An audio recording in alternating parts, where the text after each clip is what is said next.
You keep thinking the lesson finally landed this time. You replay the heartbreak. You analyze the red flags. You promise yourself you'll never ignore your instincts again. And then somehow, you end up in the same emotional maze wearing a different face. That's the blind spot fearful avoidants rarely notice. It's not that you don't see the problem. It's that part of you still feels emotionally at home inside familiar chaos. And that's where it gets weird. Because on the surface, you look self-aware. You reflect deeply. You question your patterns more than most people ever will. But self-awareness without emotional safety can turn into intellectual overthinking instead of actual change. Picture this. You meet someone new. At first, they feel exciting because they're unpredictable. One text gives you butterflies, the next creates anxiety. You tell yourself you're just taking it slow. But late at night, your nervous system is already attaching to the uncertainty. You start checking your phone more, rereading conversations, trying to decode tiny shifts in tone like your life depends on it. And the emotional cost is exhausting. Because half of you wants closeness, the other half panics the moment closeness becomes real. Here's what's really happening. Your brain often confuses emotional inconsistency with emotional depth. Not because you're broken, but because your system learned early that love and instability sometimes arrived together. So now your body treats unpredictability like chemistry. And once you understand the 5 hidden mechanisms behind this pattern, your past mistakes stop looking random. Number 1. You often mistake emotional intensity for emotional compatibility. Most people think love is supposed to feel calm and safe. But for you, calm can initially feel unfamiliar, even boring. Because your nervous system became trained to associate emotional highs and lows with connection. Picture a smoke alarm that became so sensitive it reacts to steam like fire. That's your emotional radar sometimes. You're not addicted to toxic people. You're addicted to emotional activation. And the dangerous part? Activation feels meaningful in the moment. But here's the part people miss. Real compatibility usually feels quieter than trauma chemistry. And number 2 explains why your mind keeps rejecting that quiet.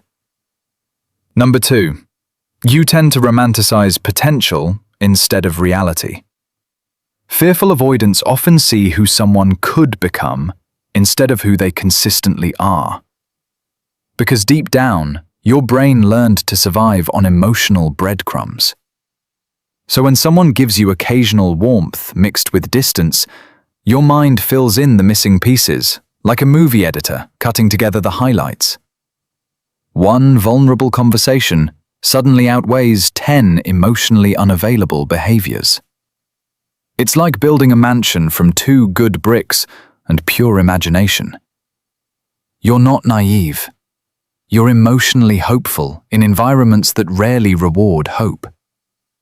And that hope keeps you emotionally invested long after your intuition starts whispering warnings. But here's where the blind spot becomes even harder to detect. Sometimes, the problem isn't just who you choose. It's what happens when someone finally chooses you back. Number 3. You can crave intimacy and fear it at the exact same time. And this contradiction confuses even you. When someone is distant, your attachment system activates. You chase clarity, reassurance, connection. But when someone becomes consistent, emotionally available, and genuinely present, your threat detection system can suddenly wake up. Because closeness means vulnerability. And vulnerability means the possibility of being fully seen.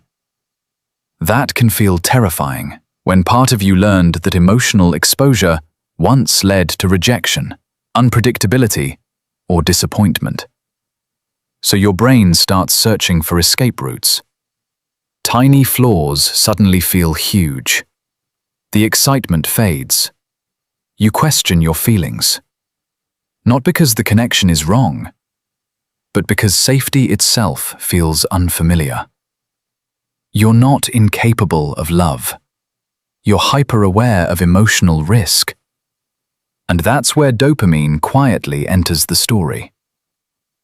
Number 4. Your brain can become attached to the reward cycle of uncertainty. Intermittent reinforcement is powerful. When affection arrives inconsistently, your brain releases stronger bursts of anticipation and emotional focus. That's why emotionally unavailable people can become mentally addictive. Not necessarily because they're special, but because unpredictability keeps your system in a constant state of emotional scanning. Your brain keeps asking, "Will I finally get the reassurance this time?" It's basically emotional slot machine psychology. Occasional validation, long silence, then sudden affection again. And every small reward feels amplified because your nervous system spent days starving for certainty. You're not weak for struggling with this. You're responding to a deeply human reward pattern. But here's the twist most people never notice. Sometimes fearful avoidants don't just fear abandonment. They fear becoming emotionally dependent on someone who might leave. And that leads directly into number 5. Number 5. You often try to stay emotionally half safe. Part of you wants connection.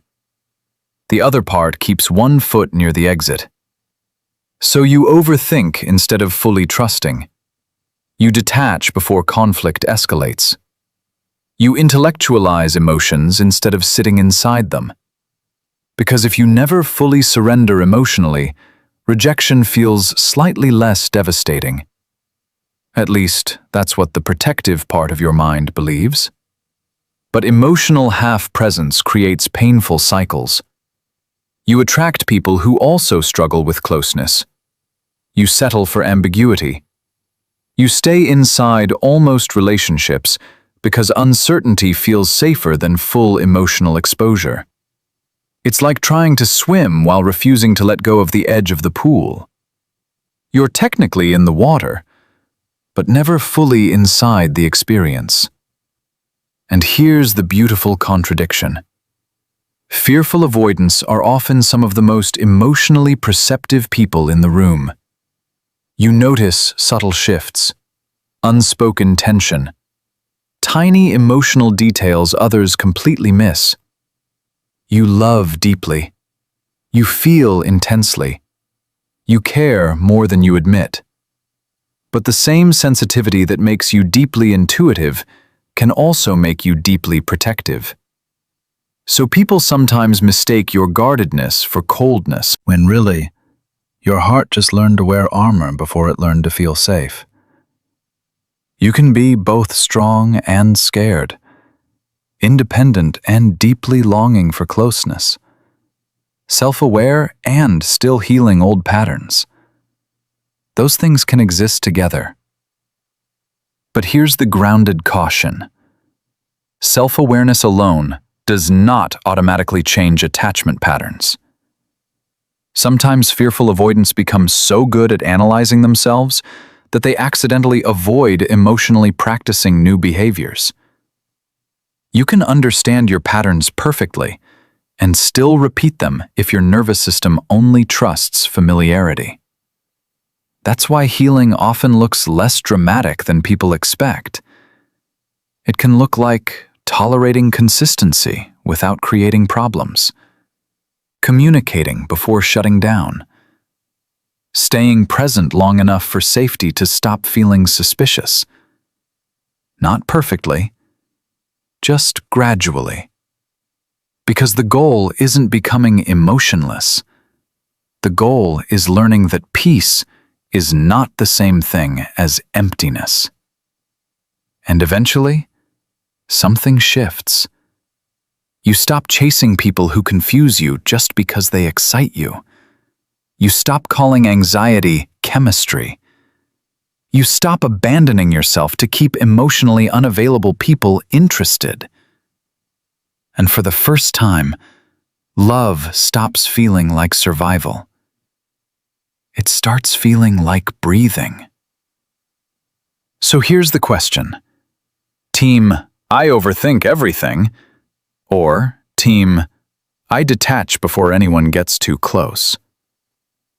And if this hit uncomfortably close to home, the next thing you need to understand is why fearful avoidants often confuse emotional safety with loss of attraction. Because that pattern changes everything.